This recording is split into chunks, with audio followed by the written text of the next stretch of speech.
Welcome back to the Joie Miller podcast. We are in the middle of our faith, focus, and time management series. We're getting super organized this fall, getting super serious about the calls, plans, and purposes that God has for us. And God has a purpose for you in every season. So whether you have just sent your kids off to school for the day or you're at home with them and they're still at a young age, know that God has a purpose and a plan for you today, not one day, but today for you to walk in. And so I want to launch into the topic of rest, why rest feels like wasted time, but yet it is not. And you might say, wait, this is a middle of a series on focus and time management and faith, and where does rest fit into all of that? Should I not be doing the opposite of rest, right? The whole idea of time blocking and time management is to get as many minutes out of the day as we possibly can. And so why I would say yes to that, yes, we want to maximize our time and steward our time. I would also say yes to rest. This summer, God taught me an incredible lesson on rest. We had been planning a trip and we went on a cruise with our in-laws for their anniversary, and I found myself, I wasn't able to sit still. Everyone else would be laying on the beach, and I just couldn't. I would be always looking at my watch, like it feels like we've been laying here for an hour, and really it was like 5 minutes, and I couldn't even really engage in playing with the kids or going into the water because I just felt like, should I even say it, but anxious. I felt like there was like an anxiousness about me that I couldn't rest and have peace. And I started to ask the Lord about that because I was like, what, are you trying to teach me in this, God, that I can't even enjoy vacation because I feel like I have to be doing something nonstop. And I don't know about you, but I am a classic overthinker. So even if my body is at rest, I can guarantee you my mind is not. My mind is racing 100 miles per hour about, what I should be doing next. How can I strategize? How can I pray for my kids better? How could I become a better parent? I'm talking about every gambit of life. I am just going there with my mind. And on top of that, I was the only one out of my entire family that did not have Wi-Fi connection on this trip. So I was taken out of the whole social media realm of the world for a few days. I wasn't able to post. I wasn't able to make encouraging posts. I wasn't able to text people. And so I found myself in a really strange space. And it was a space of really having time to be alone with my thoughts and where I was with everything. And I thought, God, you're trying to teach me something. What is it? And I felt like he was trying to teach me the value of rest and how it's connected even to my worth and my identity, that I felt like if I couldn't post on social media, or if I couldn't do this or that or write or dream, or if I wasn't strategizing, then somehow I wasn't valuable, or I wasn't operating in my identity. Almost like my only value on planet Earth was to do things for God. And he revealed to me that that was an element of striving in my life, that I needed to come into a season of resting in him. I love the motto, like pray like it all depends on God and work like it all depends on you. Like I am a worker bee. In fact, my kids tease me all the time. They're like, you're just like always busy. There's an Instagram meme that was going around that said there's doers and zoomers and then there's not. And my kids would always be like, you're a zoomer and a doer, and we're not. We like to lay around and relax and enjoy life and watch a movie. And I thought about that and thought, you know what, this is a great, valuable reminder to me that if I do nothing for a couple days and rest and enjoy my family, the world will go on. Not only will the world go on, but I don't lose one bit of value or worth to the Lord, or my identity is not shaken because I'm enjoying rest. In fact, if I would actually lean into rest more, I would come out feeling more energized and more ready to go than even if I were spending all my time strategizing and thinking. Just being in his presence, just enjoying the blessings of God around my life. But it always would come to me in moments where I couldn't get still. I couldn't get still before the Lord. And so I want to talk to you about rest and the importance of it in the whole element of time blocking and focus, because I think if we're not careful, we can exhaust ourselves as women out of our own strength instead of operating out of the overflow of the grace that God has to offer us. And one of the rhythms that are set into place for that grace is the element of rest. I was mentoring a lady probably about 5 years ago now, and we were implementing power hour and morning routine and all of the wonderful things to get your life in order. And she was doing great, but she kept saying, you know what, I feel like I can do more. So she would come to me and she'd be like, I'm getting up earlier. I'm getting up earlier. And I was getting a little concerned about her. And I said, you need to let your body rest. And it was a point where she was exhausting herself because she was like, if I get up, at 4:00 in the morning, I can do this, this, and this. But then she was exhausted by the end of the day. And I couldn't help but to think about a story about the prophet whenever Elijah had just had his big breakthrough in 1 Kings 19. He had seen all the prophets of Baal defeated. He was in a season where he was seeing God do amazing things. He was operating in the flow.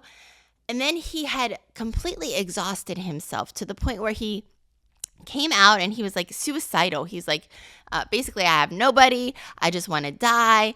And instead of God saying, you know what, just get back to work. Like, would you please just get back to work, Elijah? Like, you just saw amazing things. He said, no, you need to rest and you need to eat. He made sure he rested and he made sure he ate something. And that tells me that there's a very natural side of who we are. Even though we're spirit beings, we're housed in a body, right, with a soul. And our soul and our body and our spirits need to learn the element of rest. And so maybe you're listening today and you're exhausted. You are trying so hard in your own strength to do all the things. Maybe you're even trying to implement time management and boundaries, but you're still tired. And I would say this, make sure that you're leaning into this element of rest, resting in the Lord, and then giving yourself permission to rest in general. See, we're living in a culture where busyness equates to our value. It equates to the meaning of life. If we're not moving, if we're not always producing, we can often feel like we are missing out or losing in life. But when we realize that we are who we are by the grace of God, and that grace causes us to overflow in works, not our works produce grace, then we understand how God created us to operate and implement this area of rest in our lives.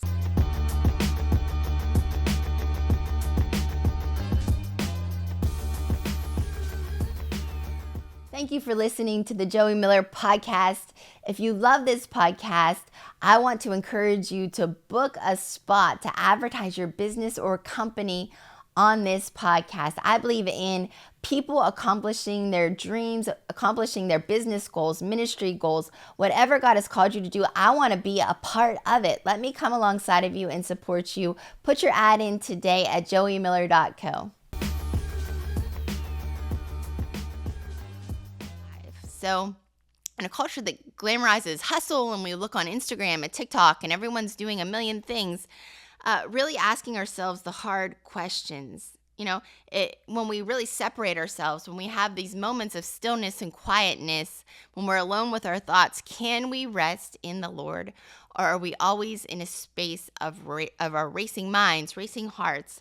And what can we do to really counteract that in our lives? Because our best work, our creativity, our calling, it doesn't flow out of busyness. It flows out of resting in the Lord. Clarity comes when we've rested in Him, just like Elijah in 1 Kings 19, some sleep and a good meal, and he was clear about what he had to do next. He wanted to die. So many times I've been like, you know what? I'm quitting the ministry. I'm tired. I can't do this anymore. And a good nap. And I woke up and I'm like, oh, life's amazing. I love the ministry. We're just physically exhausted. So having grace on ourselves and realizing the best of us actually comes out when we're rested and whole. It's not in those moments where we've given everything and we're giving a little bit more to our breaking point. That sweet lady that I was mentoring, she was at a breaking point. I had to say, look, just stop.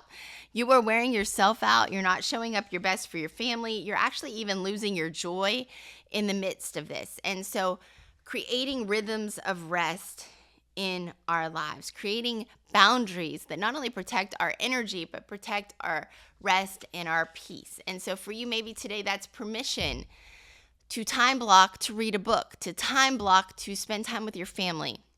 And you're planning, it's not bad to plan, but you need to implement strategies and rhythms so that you're resting in the plan.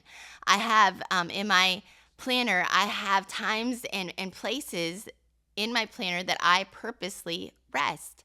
In fact, I guard my evenings so much so that if somebody asks me to do something in the evening, it has to be very, very serious or something that the whole church is doing in order for me to forfeit an evening. I keep a boundary line around my evenings. Why? Because I know the rhythm of my life and I know how everything flows. And I know if an evening is disrupted, then it throws the whole rhythm of the week off. And so I protect my evenings. And sometimes that looks like taking the kids to Starbucks. Sometimes that looks like hanging out with them on the couch a little bit longer, talking to them. I don't want to get into a mode where I'm just doing, and I miss out on the relationships with my children. Now think about that in every area of your life. I don't want to just be doing till I miss out on a relationship with my husband or enjoying the blessings of the people around me. And so start to think about that. How can I implement rhythms of rest into my week?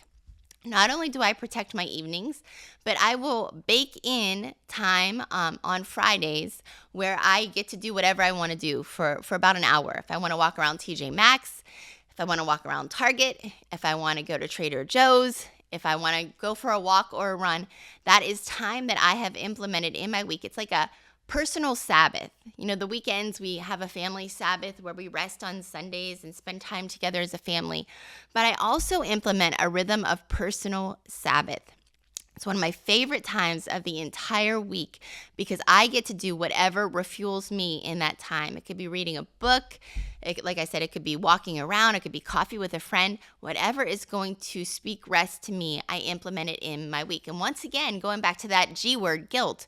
Don't be guilty for doing it. It actually refuels you and makes you better at the end of the day. It helps you to show up as the best version of yourself. So as you're starting these rhythms, as you're time blocking, part of your homework this week, if you're following the podcast and leaning into faith, focus, and time management, is start to make time for those rhythms. Talk about what energizes you last week. We're speaking to what makes us feel like happy and filled up versus what drains us. Once you've identified things that make you feel full, start to put them into your calendar.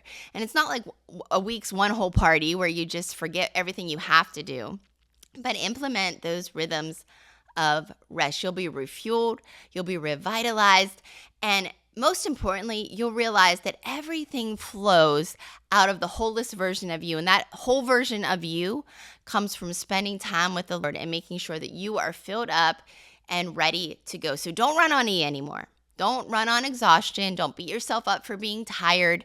Don't try to do more, but maybe step back and say, God, how can I be rested? How can I minister and operate my life out of a place that is overflowing because I am full of joy, full of love.